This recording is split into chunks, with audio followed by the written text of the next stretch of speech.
It's been more than 40 years that Iranians are suffering under this evil regime. And the revolution happened in 1979. And Iranian people at the beginning could not see the true face of Islam. But one good thing about these evil people, I think they could show Iranian people the true face of Islam. And that's why many Iranians are living Islam. They are giving their hearts to Jesus. I served the Lord for almost 5 years in Iran, evangelizing thousands of Iranians. And I can tell how much Iranian people are thirsty for the truth, for the message of salvation, and how much they don't want Islam in their lives anymore. Outstanding is a production of The Washington Stand, your source for news and commentary from a biblical worldview. Welcome to Outstanding, the podcast where we examine issues in the news and how they affect our lives from a biblical worldview. I'm Casey Harper with The Washington Stand, and I'll be your host for this episode. The entire world, you may have noticed, is focused on Iran this summer.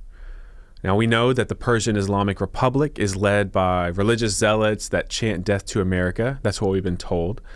But what is Iran really like? For the people that live there, maybe, what's their experience?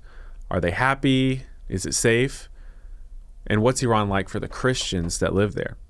Well, I have on the podcast today someone who grew up as a Muslim in Iran until she then became a Christian. Marziyeh Amirizadeh was sentenced to death by hanging in Iran, actually. Her crime? Becoming a Christian. Now, Marzi then suffered for months in a prison. It included intense interrogations, and it's actually one of the most brutal prisons in the world. And it was just hit by a strike, actually, an Israeli strike. But she did make it out, and she made it to the U.S., and she's here with us to tell her story. Now she leads New Persia. It's a group that helps people just like her in Iran. And she has books. One is called Captive in Iran, and another is called A Love Journey with God. You could find those on marzisjourney.com. Marzi, thanks for joining us. We really appreciate it. Thank you so much for having me. It's a great pleasure. Well, the pleasure is ours. And I also want to introduce, as we kick off, Arielle Turco. She is at Family Research Council. She's a religious liberty expert. Arielle, do you want to just tell us in the audience a little bit about what you do and how it's relevant for us today? Sure. So I've been working at FRC 6 years, and most of that time has been focused on international religious freedom. So we really advocate for the U.S. federal government to advocate on behalf of persecuted Christians around the world, as well as other religious minority groups. So we've been paying attention to these situations for a long time, and we know Marzi, and we're happy to have her back on. Right. And religious liberty is still, or persecution is still an issue. I think people think of persecution of the church is something that happened in the Roman Empire, the early years, and now is mostly gone. But that's not the case at all, right? Yeah, not at all. There's something like 340 million Christians that are living in places that have a very high degree of danger for being a Christian, according to Open Doors, an organization that tracks these things. That's a huge number. So this is a very relevant issue for a lot of our brothers and sisters around the world, and we should be thinking about it and thinking about how to pray for these people. And so Marzi's story happened a few years ago, but as we listen to her, I think it's helpful to be thinking about Christians who are suffering the same type of persecution now today, and think about how we can be praying for these people, Sure. keeping them in mind, and also advocating on their behalf as appropriate. That's right. I totally agree. So, Marzi, your story is incredible. You've been through so much for the Lord, but it all began in Iran, and you were not even born into a Christian family. Is that right? Can you tell us a little bit about how you grew up?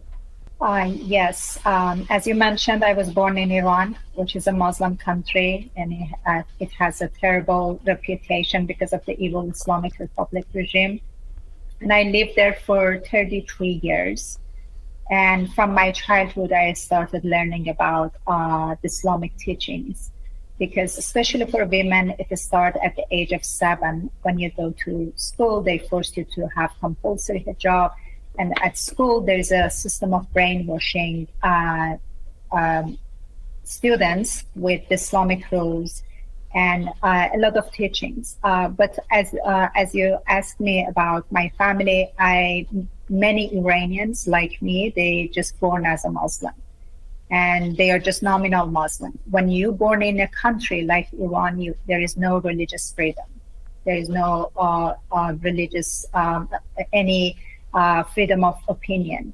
So as soon as you're born there, you are a Muslim. And in every document, when you go to school, to university, getting a job, everywhere you have to fill that I'm a Muslim.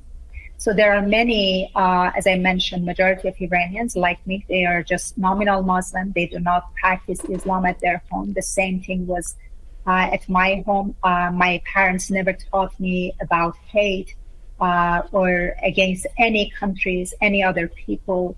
But when, as I mentioned, when you go to school, you start learning about the Islamic rules. And their teachings is about Islam, that if you disobey Islamic rules, you will face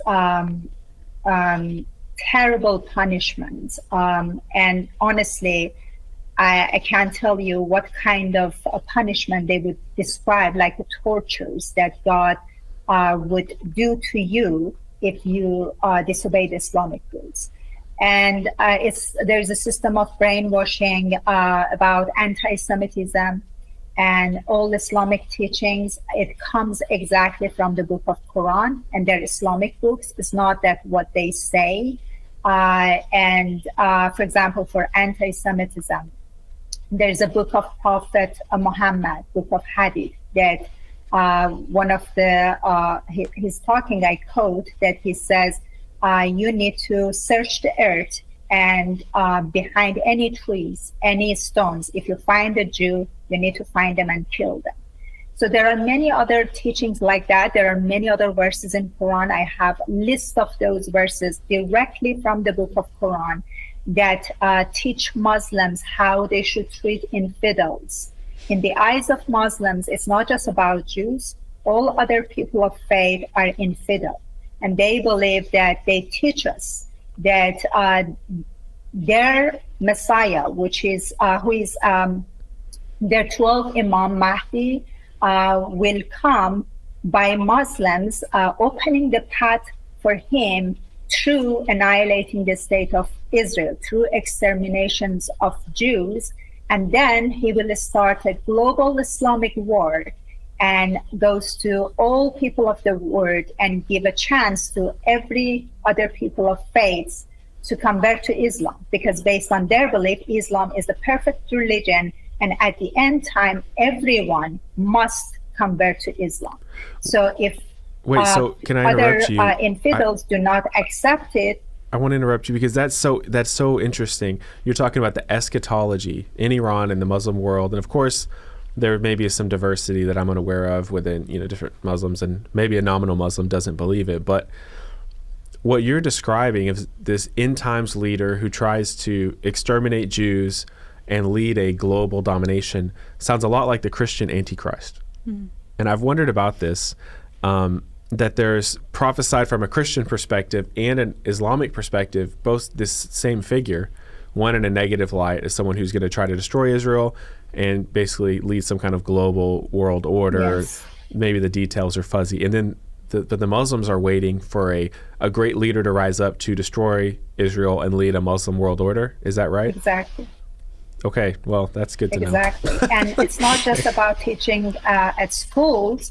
They also, I remember I was a teenager, that they would show a series in a national TV to demonize Jews and to justify why Jews are not deserved to live. But as I was explaining, for other people of faith, like Christians, any other people of faith, they would teach us they are all infidels. But at the end time, their Imam, their Messiah, will give a chance to everyone to convert to Islam. If you do, you will survive. If not, they have the right to kill you and to confiscate your property. So these are serious teachings. It's not that just that I say it. It comes exactly from the teachings inside Quran and other Islamic books. And I am one example. I was born in Iran. I decided to accept Jesus. And because of that, they put me in prison and they sentenced me to death by hanging. So you can see this is very serious. It's not that they are joking with that. So I learned a lot from my childhood at school, at different places, university, in the society.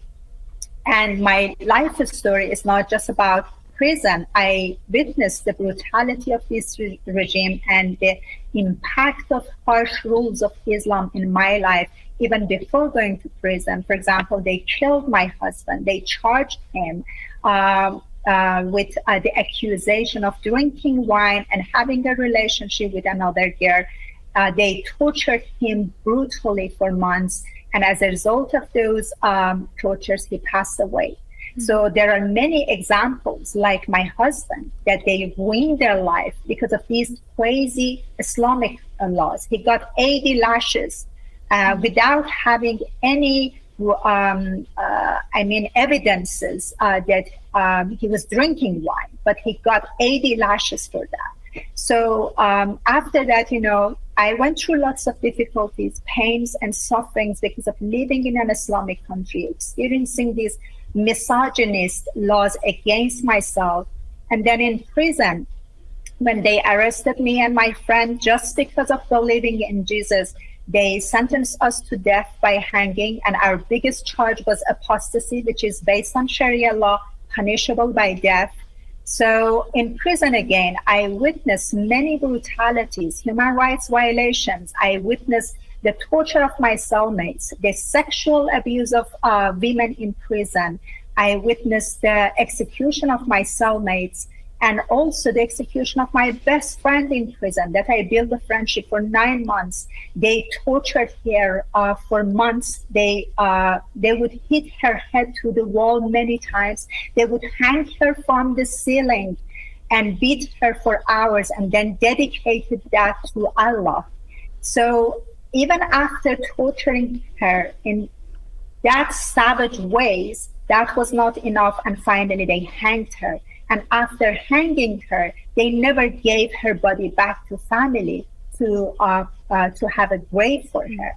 And they usually do this to many political prisoners and many other Iranian people, innocent Iranian people who say anything against the regime, and they kill them because they don't have any voices, international voices. So when they arrested me and my friend, as I mentioned, they put lots of pressure on us, physical and mental pressures. We went through lots of interrogations for hours, and praise God, because of lots of international pressures on our case, because many Christian organizations started advocating for us. Pope from Vatican sent a letter to government, and international communities got involved. And because of that, they had to release us. Otherwise, me, like many other Iranians, I would lose my life and they would kill me. So I give all the glory to God who saved my life. And after that, I moved to the United States in 2011. And since then, I never stopped to be the voice of persecuted Christians. And there are many Iranian Christians who are in prisons right now. And after our case, my friend and I, because they gave us apostasy charge, which is punishable by death. But after that, they learned a lesson, and they arrested lots of more Christians. But instead of giving them apostasy charge, they started giving them the charge, accused them of spying, disrupting national security, and other anti-government activities in order to be able to keep them in prisons and destroy their lives. So that's why I'm saying that there are many Christians in Iran who are suffering. They are in prisons and no one knows who they are. And many of them don't have any international voices. Yeah, Marzi, you mentioned that you were charged with apostasy, and I think this is probably a charge that a lot of Americans aren't familiar with. Basically, it means that you left Islam. And Iran is not the only country that punishes Muslim citizens for doing this. I was wondering if you could talk about that a little bit more, and maybe the mindset of why an Islamic-run government would be so threatened by people converting to Christianity and leaving Islam that they would try to punish people with death. I mean, that's a very serious crime. it's been more than 40 years that Iranians are suffering under this evil regime. And the revolution happened in 1979. And Iranian people at the beginning could not see the true face of Islam. But one good thing about these evil people, I think they could show Iranian people the true face of Islam. And that's why many Iranians are living Islam. They are giving their hearts to Jesus. I served the Lord for almost 5 years in Iran, evangelizing thousands of Iranians. And I can tell how much Iranian people are thirsty for the truth, for the message of salvation, and how much they don't want Islam in their lives anymore. That's why this is a big threat to the Islamic Republic regime, because their power, it comes from Islamic rules. And when they see that a lot of people are giving their heart to Jesus and converting to Christianity, that's a big threat against this regime, because that's the core of their power. And I remember when we were in prison, when they gave us apostasy charge, there was because of international pressures, there was a big discussion between the government and Ayatollahs, because apostasy, it's a law based on Sharia law that they put it in their constitution that it's punishable by death. But the government, because of the international pressures, they had to release us. But still, Ayatollahs didn't want us to be released, and they were insisting that we need to be killed based on apostasy, because we converted from another religion, Islam, to Christianity. I had this big discussion at the court with one of my judges. He told me that you converted from Islam to Christianity. And I said, no, I never considered myself a Muslim. I was born here, and there is no religious freedom. There is no choice for me. And I was searching to the truth. And finally, I found the truth in Jesus. That's why I became a Christian. But they do not understand this definition. And they say, no, as long as you live here, you are a Muslim. I practiced Islam for 2 years only because I wanted to find the truth. I read Quran, I prayed namaz every day because I was so thirsty to find the truth. But that was good because it opened my eyes to the truth in Islam. And there are many Muslims in Iran. The problem is that, for example, when I was evangelizing Iranian Muslims, the first thing I would ask them, please go and read Quran and study Islamic rules. Because I noticed that many Muslims, nominal Muslims, they also don't know what is true Islam. And they think that, okay, we are good people, we are good Muslims, but those who are terrorists and radical Muslims, they are not true Muslims. And I had to explain to them, no, they are true Muslims because they are acting exactly based on what has written in the book of Quran and in their teachings. But you are just a good person who was born in a Muslim country and now you're a nominal Muslim. That's the mistake of many Muslims. And when you talk to them that way, when you teach them, go and read and compare, for example, Bible with the book of Quran, then they will find the truth. So I'm fascinated by this. How did you have the strength to endure this suffering in this prison time, being so young? And, you know, it's not like, I'm assuming you didn't have a strong church community, at least out in the open, to support you. So what kind of encounter did you have with Jesus, or multiple encounters where he touched you or spoke to you, where you were able to be so bold and so brave as a woman in a, as you said, a misogynistic culture, facing this kind of danger?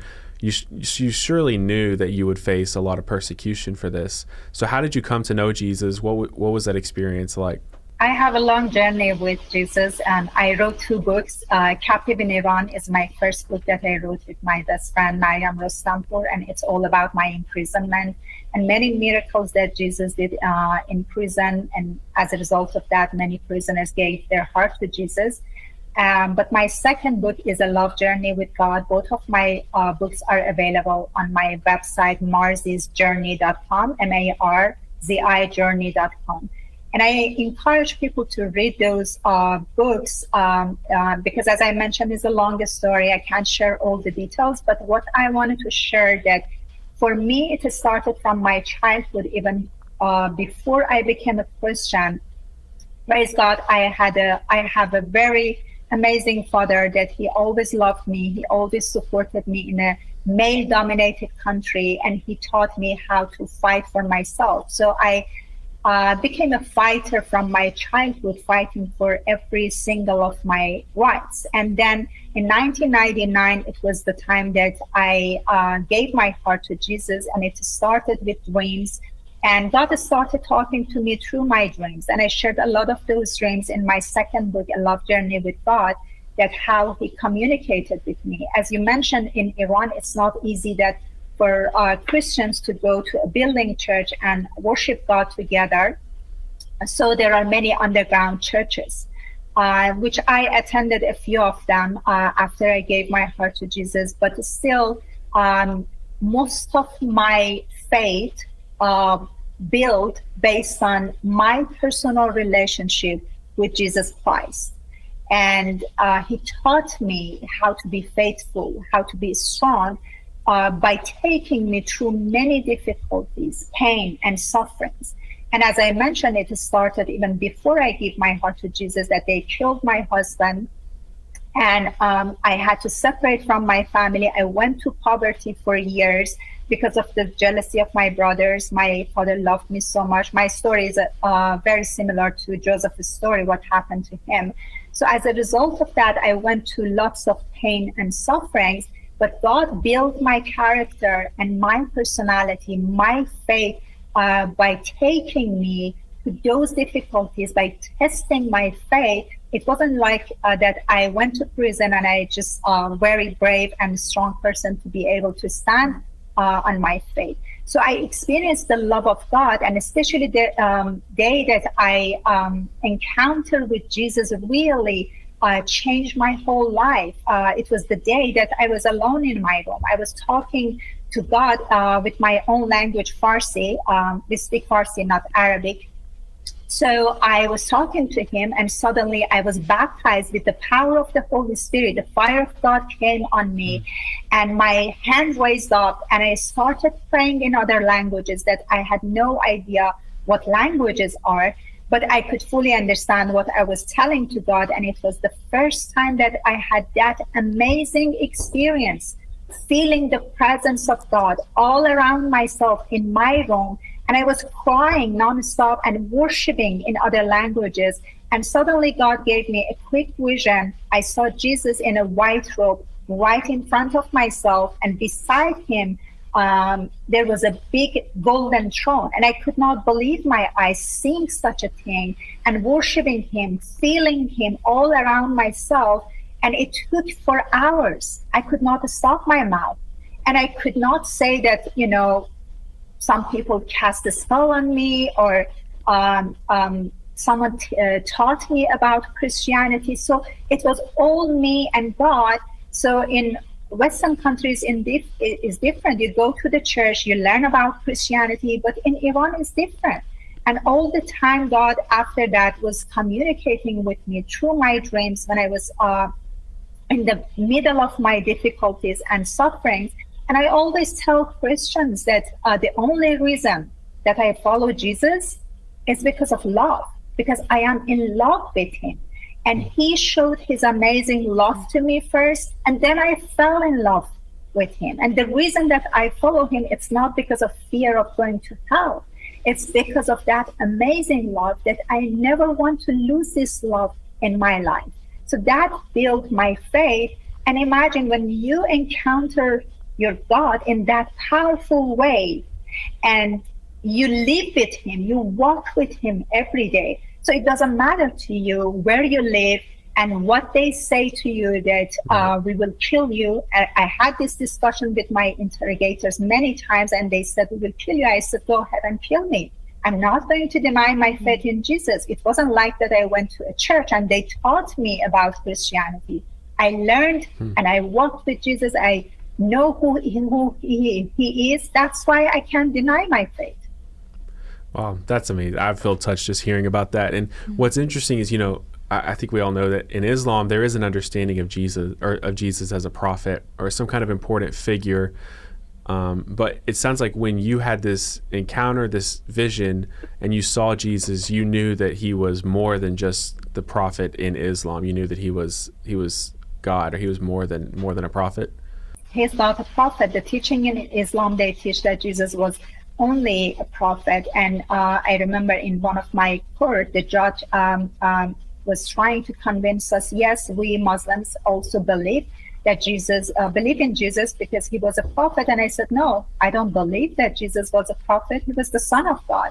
He was our Savior. So they had problem with that. Yeah, I mean, that is the problem. I mean, that's really so much of what it comes down to. So you have this encounter with Jesus. You are sharing the gospel in Iran. You're evangelizing others, and you become a powerful example of the lack of religious liberty within Iran, and what Christians, and I'm sure not just Christians, the torture, the imprisonment that they can face. What about other people in Iran who maybe don't have a radical conversion like you? Maybe they're nominal Christians or nominal Muslims or authentic Muslims. What is their experience of human rights, of life?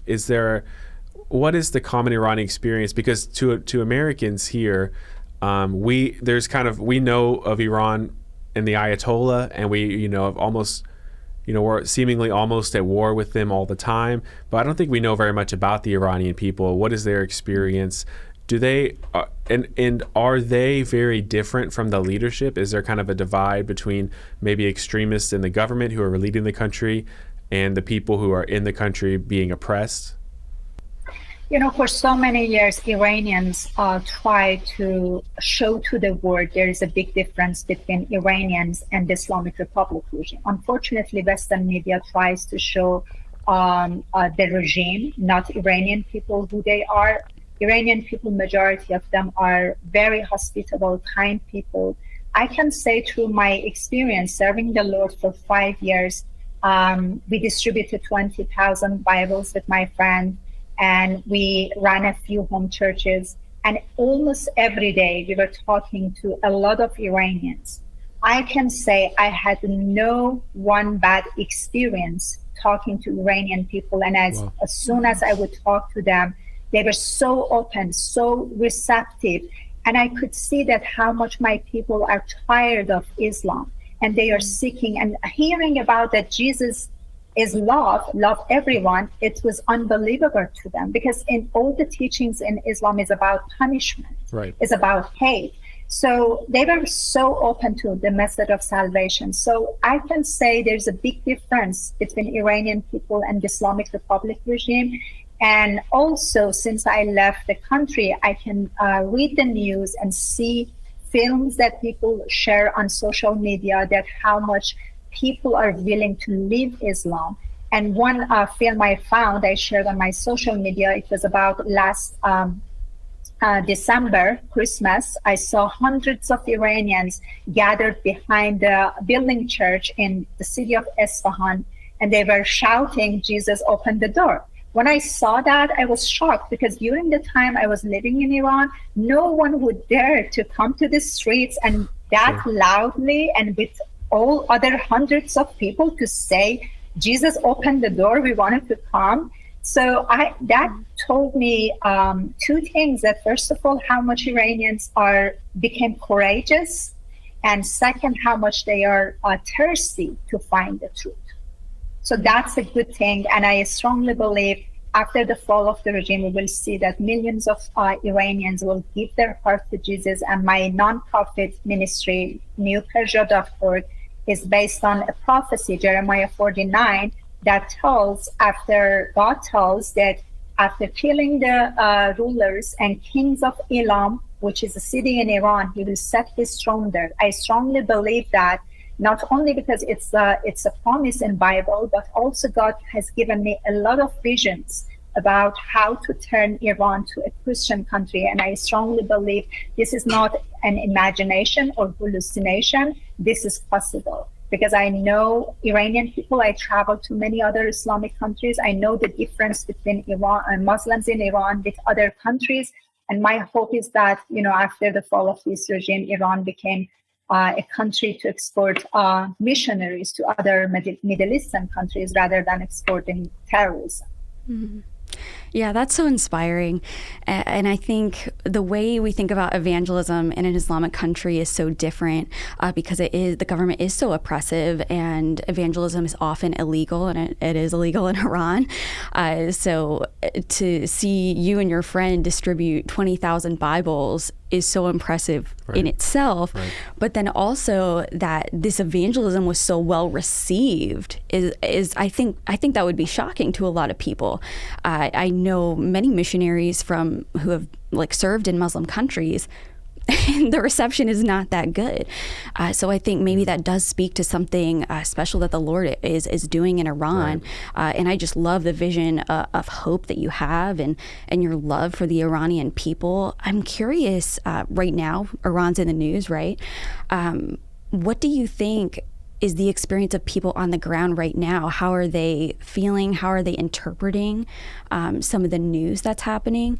And I'm also curious how not only are they viewing what's happening, how do they view the West? Are they looking with the type of hope that you're looking at it with, where, maybe we can have a country with freedom and with Western values? Or do you think there's some resistance there?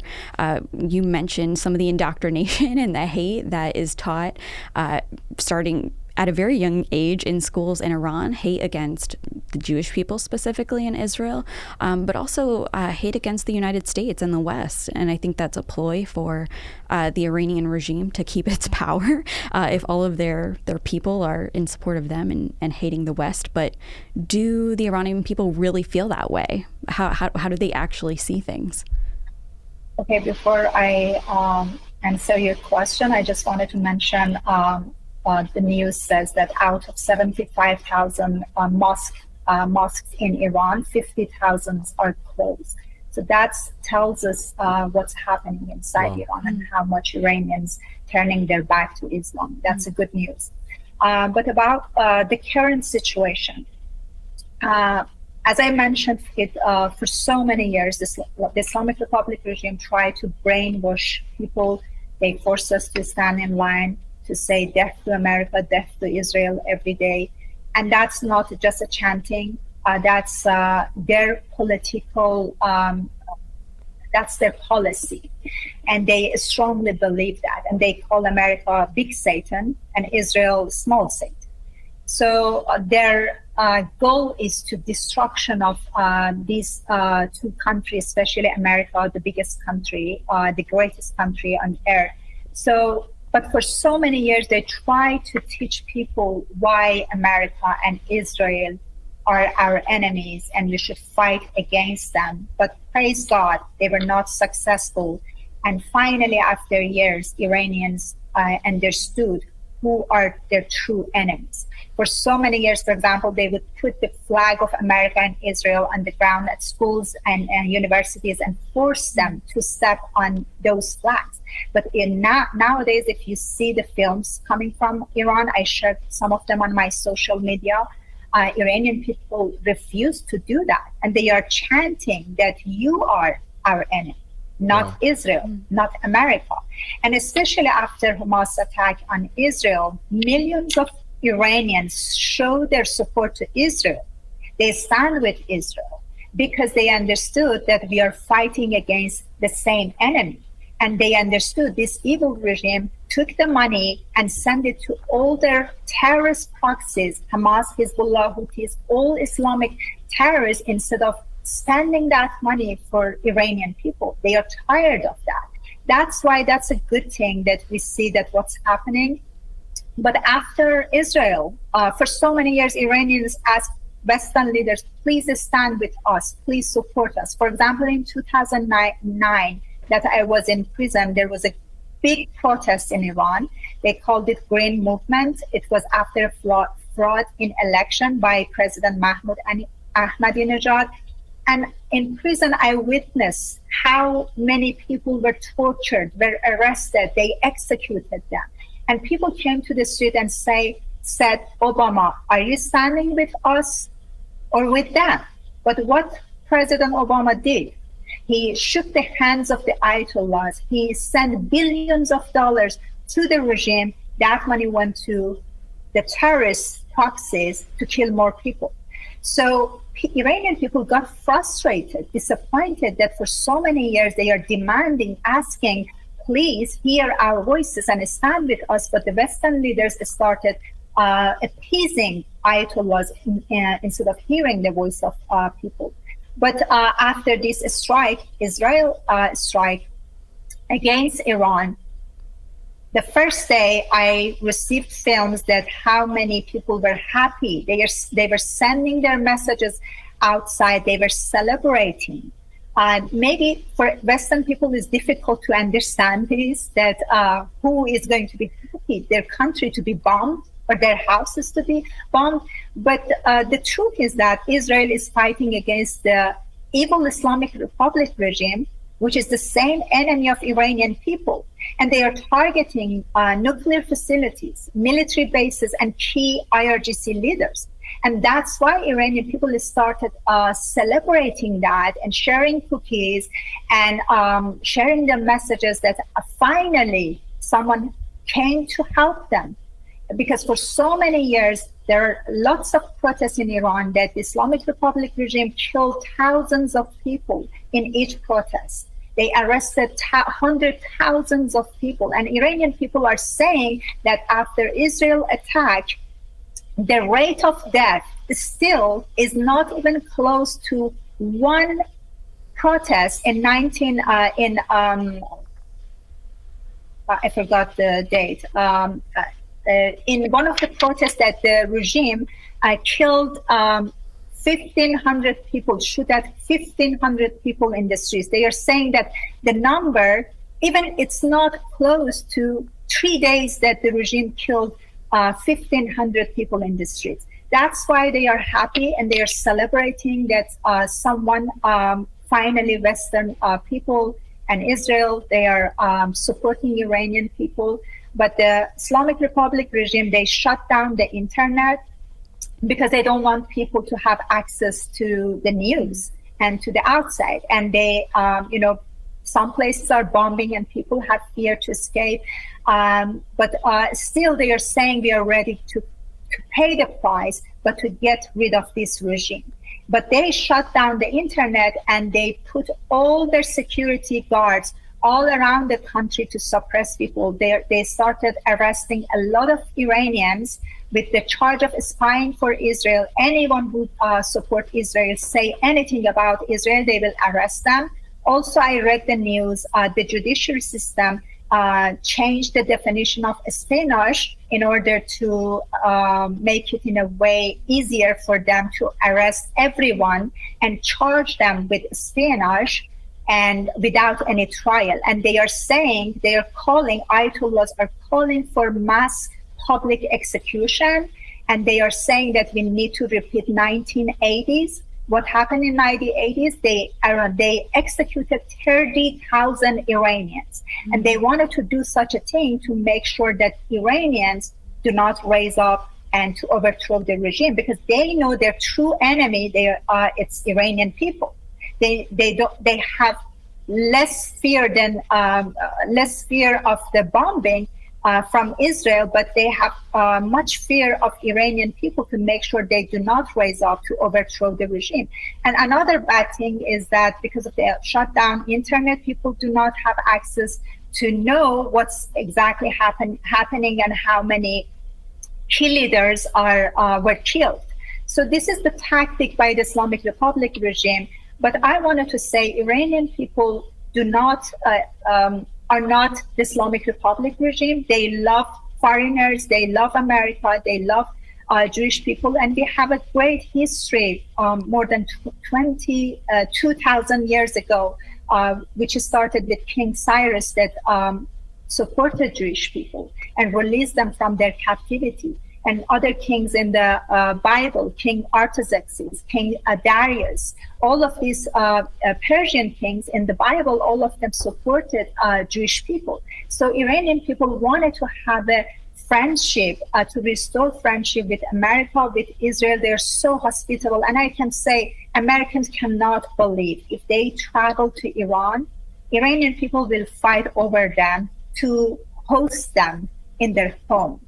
They're so hospitable and they love other people of other countries. But unfortunately, this evil regime tried to show a different picture of Iran to the whole world, that that's a shame that, all around the world, even Iranians feel ashamed that being looked as terrorists, because Iranian people are not terrorists. They are kind, they are hospitable, and they wanted to have a good relationship with Israel and America, and hopefully we can restore this after the fall of this regime.